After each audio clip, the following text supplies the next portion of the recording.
ಇವರಿಗೂ ಸಹ ನಾನು ವೇದಿಕೆ ಮೇಲೆ ಆಹ್ವಾನವನ್ನು ಮಾಡುತ್ತೇನೆ. ಇವರು ಬಂದು ಈ ಒಂದು ಸನ್ಮಾನವನ್ನು ಸ್ವೀಕರಿಸಬೇಕಾಗಿ ಅವರನ್ನು ಕೇಳುತ್ತೇನೆ.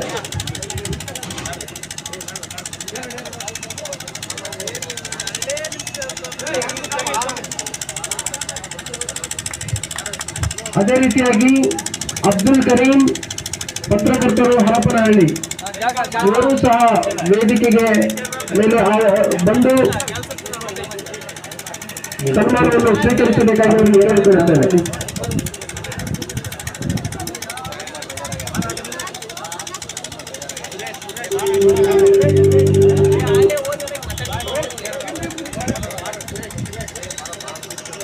ಅದೇ ರೀತಿಯಾಗಿ ಸನ್ಮಾನ್ಯ ಶ್ರೀ ಸುರೇಶ್ ಪತ್ರಕರ್ತರು ಹರಪನಹಳ್ಳಿ ಇವರು ಸಹ ವೇದಿಕೆಗೆ ಬಂದು ಸನ್ಮಾನವನ್ನು ಸ್ವೀಕರಿಸಬೇಕಾಗಿ ಕೇಳಿಕೊಳ್ಳುತ್ತಾರೆ.